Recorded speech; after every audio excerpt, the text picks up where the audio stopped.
Hello दोस्तों, welcome to my channel plants for gardening में आप सभी का बहुत बहुत स्वागत करती हूँ। तो आज मैं अपने गार्डन में आप लोगों को लेकर आई हूँ गुलाब के प्लांट के बारे में बात करने, क्योंकि इसकी केयर इस समय बहुत ज़्यादा ज़रूरी है। अगर आप लोग भी ऐसी फ्लावरिंग पाना चाहते हैं और प्लांट को हेल्दी रखना चाहते हैं तो इसके बारे में जानकारी बहुत ज़्यादा ज़रूरी है।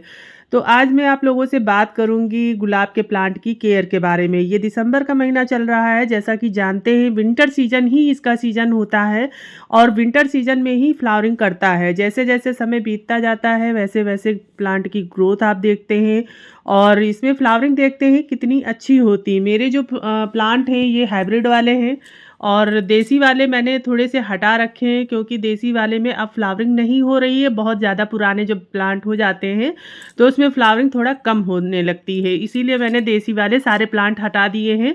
दो चार लगे हुए हैं, ऐसा नहीं कि बिल्कुल ही हटाया है मैंने। कुछ जो बहुत ज़्यादा पुराने हैं वो हटाया है। तो अब मेरा मन ये करता है कि मैं अपने गार्डन में जितने भी प्लांट गुलाब के लगाऊं वो हाइब्रिड वाले लगाऊं। तो हाइब्रिड में जानते ही हैं सभी लोग कि कैसे कैसे कलर आते हैं, कितने सुंदर सुंदर कलर आते हैं। तो लमसम मेरे पास 5 से 6 कलर हैं जिसमें जिसमें फूल अभी दिख रहे हैं आपको, आप देख सकते हैं। ये प्लांट मेरे लमसम 1 साल के हो गए हैं। पिछले साल मैंने इनको लगाया था और इस बार मैंने प्रूनिंग किया था और प्रूनिंग के बाद मैंने इनको जो है कटिंग से भी तैयार किया है, लेकिन अभी बहुत छोटे हैं इसलिए मैं आपको नहीं दिखा सकती हूँ। फिलहाल तो मैं इनकी केयर के बारे में आपसे बात करूँगी, कंप्लीट केयर बताऊँगी आपको, ताकि आपके गार्डन में इसी तरह की फ्लावरिंग हो। फर्टिलाइज़र बताऊँगी और आपका जो प्लांट है वो फ्लावरिंग अच्छी तरीके से दे। कौन कौन से फर्टिलाइज़र हैं, कौन कौन सी केयर हैं, किन बातों का ध्यान रखना है, आज मैं इन्हीं सब बातों पे बात करूँगी आप लोगों से। तो सबसे पहले मैं बात करूँगी, जब हम गुलाब के प्लांट को लगाते हैं तो सबसे पहले इसकी मिट्टी को तैयार करते हैं। जब हम नर्सरी से लेकर आते हैं, नर्सरी में लमसम ये 50 से 60 रुपए का बहुत आसानी से मिल जाता है, कभी कभी 40 रुपए का भी मिल जाता है जब आप ज़्यादा प्लांट लेते हैं। मतलब 3 से 4 प्लांट अगर लेंगे तो 40 रुपये पर पीस मिल जाता है। मैं तो लाई हूँ 5-5 6-6 गुलाब लाई हूँ 40 रुपये का। लेकिन जो है जब आप सिंगल प्लांट लेते हैं तो 50 से 60 रुपए से कम वो लोग देते नहीं। अब तो सीजन चल रहा है, विंटर सीजन में इसका रेट काफ़ी ज़्यादा हो जाता है, 100 रुपये 150 रुपये तक पहुंच जाता है। अगर फूल खिले हों तब तो बहुत ज़्यादा रेट लगाते हैं वो लोग। तो चलिए बात करते हैं इसकी मिट्टी कैसे तैयार करना है। जब हम नर्सरी से प्लांट को लाते हैं तो मिट्टी बनाने के लिए आपको लेना क्या क्या है। एक भाग आपको गार्डन सॉइल लेना है और एक भाग आपको गोबर की खाद लेना है, एक भाग आपको बालू मिट्टी लेना है, एक भाग आपको धान की भूसी लेना है जो हम लोग हमेशा यूज़ करते हैं। धान की भूसी जो होती है गुलाब के प्लांट में काफ़ी अच्छा काम करती है, क्योंकि प्लांट को कैल्शियम मिलता है उससे और बहुत सारे न्यूट्रिशन ऐसे होते हैं जो चीज़ें हम यूज़ करते हैं, जैसे गोबर की खाद है और धान की भूसी है, तो कुछ ना कुछ तो न्यूट्रिशन इसको जाता ही है पत्तियों के लिए, फूल के लिए। और जब फूल देते हैं प्लांट तब उनको भर भर के खाद भी देनी पड़ती है। तो इतनी चीज़ों को आपको मिलाना है और ये मिट्टी आपको इतना ध्यान रखना है कि बालू मिट्टी थोड़ा सा ज़्यादा मिलाइएगा, ताकि इसकी मिट्टी बहुत ज़्यादा वल्ड्रेन बन सके, भुरभुरी बन सके। इसकी मिट्टी में बिल्कुल जैसे हाथ में लेके बांधना पड़ता है वैसे बंधे ना, इतना ध्यान रखना है। कुल मिला के आपको वल्ड्रेन मिट्टी बनानी है। तो ऐसी मिट्टी आप बनाइए जिसमें पानी बिल्कुल ना रुके, पानी डाले बिल्कुल पानी निकल जाए। तो मिट्टी अगर बहुत ज़्यादा हार्ड बनाएंगे इसकी तो मिट्टी जो है वो जड़ों में पानी को बिल्कुल भिगोए रहती है तो गल जाती है, इसीलिए प्लांट हमारा कभी ग्रोथ नहीं कर पाता। तो मिट्टी बहुत ज़्यादा वल्ड्रेन बनानी है। जितनी चीज़ें मैंने बताई हैं आपको उसमें आपको थोड़ा सा नीम खली, सरसों खली, मतलब थोड़ा थोड़ा सा एक एक भाग का चौथाई भाग आप ले लीजिए, वो डाल दीजिए। ऐसी मिट्टी बना के आपको तैयार करके रख लेना है। गमले की बात करते हैं तो गमला आपको मिट्टी का ही लेना है, लेकिन गमले का साइज़ थोड़ा बड़ा लेना है। अगर प्लांट आपका छोटा है तो छोटा लीजिए, वरना जो है थोड़ा सा बड़ा लीजिए, जैसे कि 10 इंच का, 12 इंच का या फिर 16 इंच का भी ले सकते हैं, क्योंकि गुलाब का जो प्लांट होता है वो बहुत अच्छी ग्रोथ करता है, बहुत ज़्यादा हाइट में बड़ा हो जाता है। तो आपको 16 इंच तक गमला आप यूज़ कर सकते हो, लेकिन शुरुआत में जब आप उसका रिपोर्टिंग करें तो आप छोटा ही गमला उसका यूज़ करिए। बहुत ज़्यादा बड़ा गमला शुरुआत में नहीं देना है आपको। तो इस बात का भी ध्यान रखना है। जैसे कि ये विंटर सीजन का प्लांट है तो इस टाइम पे तो सनलाइट हो रही है, अच्छी खासी होती है, तो फुल सनलाइट में इसको रखना है। जो फ्लावरिंग देते हैं प्लांट उनको फुल सनलाइट में रखना पड़ता है, पूरे दिन की सनलाइट इनको अच्छे से मिले। अब तो कभी कभी ऐसा होता है कि सनलाइट बहुत हल्की हो जाती है, कभी बहुत तेज़ हो जाती है। तो गुलाब के जो भी प्लांट है, देसी हो या हाइब्रिड, हाइब्रिड में फ़र्क इतना होता है कि देसी जो होता है वो फुल सनलाइट का होता है और हाइब्रिड वाला कम सनलाइट का होता है। इस बात का भी आपको ध्यान रखना है। गुलाब का प्लांट आप देखिए क्या कौन सा लगाते हैं, आप देसी लगाते हैं या विदेशी लगाते हैं। विदेशी वाला जो प्लांट होता है बहुत कम सनलाइट में भी बहुत अच्छी ग्रोथ करता है, फ्लावरिंग करता है। लेकिन देसी वाला जो होता है वो बहुत ज़्यादा सनलाइट मांगता है, उसको बहुत ज़्यादा 5 से 6 घंटे की सनलाइट उसे प्रोवाइड करनी पड़ती है। तो इस बात का भी आप लोग ध्यान रखिए। तो अब बात करते हैं पानी की। वैसे तो पानी हम लोग दूसरे तीसरे दिन डालते ही हैं, लेकिन गुलाब का जो प्लांट होता है उसमें पानी जो है इस टाइम पे ड्राई हो जाता है। मतलब अगर बहुत ज़्यादा सनलाइट में रखा हुआ है हमारा प्लांट तो देखेंगे 3 से 4 दिन में उसमें बहुत ज़्यादा ड्राइनेस आ जाती है, मिट्टी बिल्कुल सूख जाती है। तो आपको इसका ध्यान रखना है कि जो है उसमें पानी बहुत अच्छे से डालें और दूसरे तीसरे दिन ही डालें, ताकि जो है उसमें ग्रोथ अच्छी हो सके और बहुत अच्छा प्लांट हमारा फ्लावरिंग भी करे। तो पानी का बहुत ध्यान देना। हाइब्रिड वाले प्लांट में हम पानी बहुत कम डालते हैं, क्योंकि ये कम पानी में भी बहुत अच्छी ग्रोथ करता, फ्लावरिंग करता है। देसी वाला जो होता है उसमें पानी आप डेली डाल दीजिए सुबह एक टाइम, तो वो चलता रहता है। लेकिन हाइब्रिड वाले में पानी का बहुत ज़्यादा ध्यान देना पड़ता है, कम से कम 2 से 3 दिन का बीच में गैप करना पड़ता है, ताकि जो मिट्टी है वो सूख जाए, उसके बाद में हम इसमें पानी डालें। तो 2-3 दिन के गैप के बाद आप पानी दीजिए और देखिए फिर प्लांट कभी नहीं मरेगा। पहले शुरुआत में मैं जब इसको लाई थी तो बहुत सारे प्लांट मेरे हाइब्रिड वाले ख़राब हो जाते थे। मुझे इसकी केयर नहीं पता थी, ना जानकारी थी।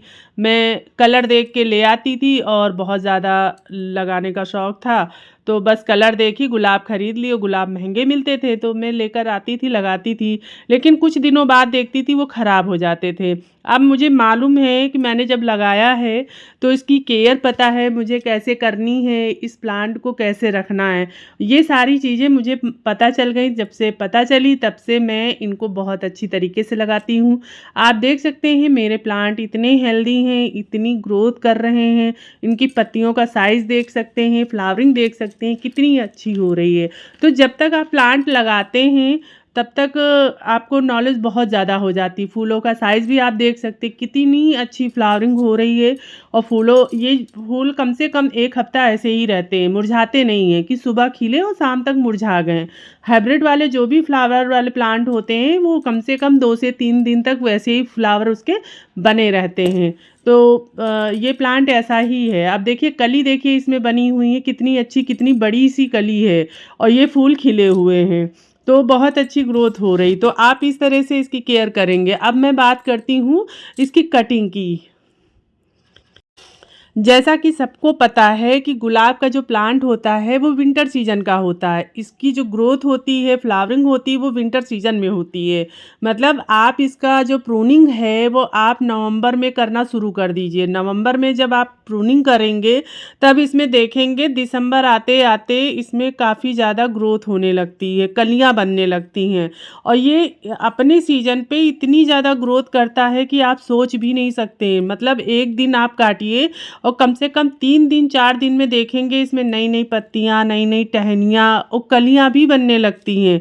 तो सही टाइम पे सही काम अगर आप प्लांट पे करते हैं तो फ्लावरिंग भी बहुत अच्छी होती है और उसमें ग्रोथ भी आप देखेंगे कितनी अच्छी होती है।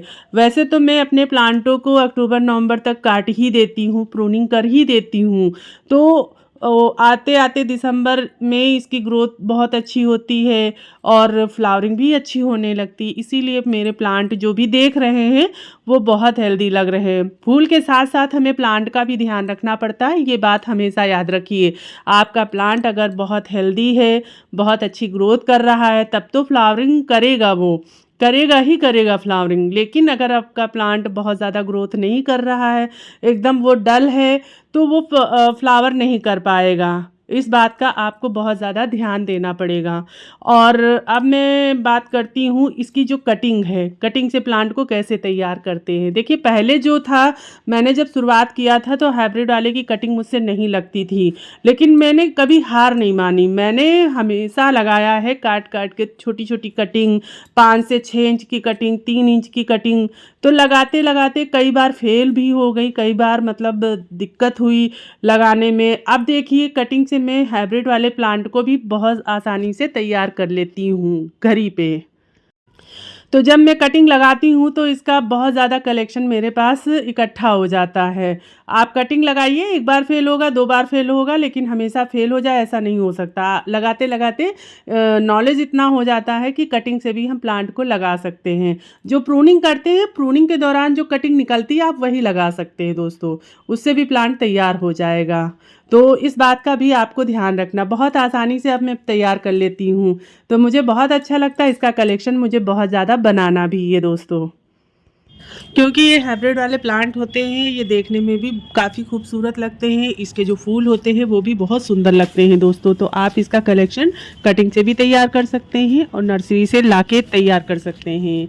और अब बात करती हूँ फर्टिलाइज़र की। आपको ऐसी फ्लावरिंग चाहिए तो फर्टिलाइज़र कौन सा यूज़ करना है और कौन सा नहीं यूज़ करना है। वैसे तो सभी जानते हैं कि मैं अपने प्लांट में अधिकतर जो है ऑर्गेनिक फर्टिलाइज़र देती हूँ, जो मैं खुद बनाती हूँ घर पे। चाहे वो किचन वेस्ट का लिक्विड फर्टिलाइज़र हो और चाहे वो गोबर की खाद का लिक्विड फर्टिलाइज़र हो। फर्टिलाइज़र का ध्यान इसलिए रखना पड़ता है क्योंकि जो है फर्टिलाइज़र ही डालने से हमारे प्लांट में अच्छी फ्लावरिंग होती है और अच्छी ग्रोथ होती है। फर्टिलाइज़र में आपको यूज़ कौन सा करना है चलिए वो बताती हूँ। आपको अगर केमिकल वाले फर्टिलाइज़र यूज़ करना है तो पोटास और बोन मील, ये 2 चीज़ें आप हर 15 दिन पे डालिए। अगर किचन वेस्ट का लिक्विड फर्टिलाइज़र डालेंगे, ये ऑर्गेनिक होता है। और गोबर की खाद का जो लिक्विड फर्टिलाइज़र मैं बताती हूँ हमेशा बनाना, इस बार भी मैंने बताया इस सीज़न में कैसे बनाना है, आप वो भी डालिए। आपका प्लांट बहुत हेल्दी और बहुत ज़्यादा खूबसूरत होगा और फ्लावरिंग भी बहुत ज़्यादा करेगा। लेकिन फ्लावरिंग के लिए आप पोटास अगर 1 चम्मच डाल देते हैं हर 15 दिन पे तो उससे भी फ्लावरिंग अच्छी होती है। वैसे तो मैं हमेशा जो है बताती हूँ कि ज़्यादा केमिकल वाले जो फर्टिलाइज़र होते हैं उनका यूज़ ना किया करिए, क्योंकि बहुत सारे लोगों को इसकी जानकारी नहीं होती है और वो बहुत ज़्यादा फर्टिलाइज़र यूज़ कर लेते हैं केमिकल वाले। तो उससे क्या होता है, प्लांट हमारा मर जाता है, ना तो वो ग्रोथ करता है और ना ही वो फ्लावरिंग करता है। तो हमारी अगर मानिए तो अधिकतर अपने प्लांट में ऑर्गेनिक फर्टिलाइज़र ज़्यादा यूज़ किया करिए। जैसे कि किचन वेस्ट का लिक्विड फर्टिलाइज़र बहुत आसानी से घर पे बनाया जा सकता है, और गोबर की खाद का लिक्विड फर्टिलाइज़र जो मैंने हमेशा बताया है बनाना, वो डाल सकते हैं। फंगीसाइड आप जो है नीम की पत्तियों का लिक्विड फर्टिलाइज़र आप डाल सकते हैं, इससे फंगल नहीं लगता है, हमारा प्लांट और ज़्यादा हेल्दी होता है। इसकी जो पत्तियां होती हैं वो चमकदार होती हैं और देखने में भी काफ़ी खूबसूरत लगता है।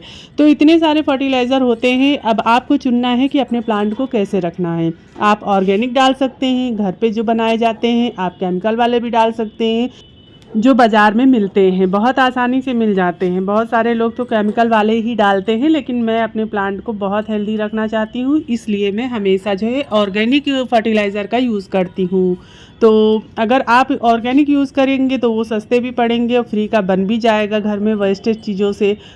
जैसे मैं हमेशा बताती हूँ, अगर आप ऑर्गेनिक बनाते हैं तो फ्री का फर्टिलाइज़र घर पे ही बन जाता है। तो इस तरह से भी केयर कर सकते हैं। जितनी बातें मैंने बताई हैं, अगर आप वैसे ही अपने प्लांट की केयर करेंगे तो आपके प्लांट में भी ऐसी फ्लावरिंग ज़रूर होगी, 100% होगी, अगर फर्टिलाइज़र का आप जिस तरह मैंने बताया है यूज़ करेंगे वैसे। तो कैसा लगा मेरा वीडियो? आज मैंने आप लोगों को हाइब्रिड गुलाब की केयर के बारे में बताया, बहुत सारी चीज़ें बताई, आप लोगों ने देखा और मेरा प्लांट भी देखा कैसा है। तो अच्छा लगा हो वीडियो तो लाइक कमेंट शेयर कर देना, चैनल को सब्सक्राइब कर लेना, ताकि मैं इसी तरह की जानकारी लाती रहूं, आप तक पहुंचाती रहूं। तो चलती हूँ, मिलती हूँ अगले वीडियो में कोई नई जानकारी के साथ दोस्तों, कोई नया टॉपिक को लेकर। तब तक के लिए दोस्तों आप अपना बहुत सारा ध्यान रखिए, बहुत सारा ख्याल रखिए। तो ओके फ्रेंड, बाय।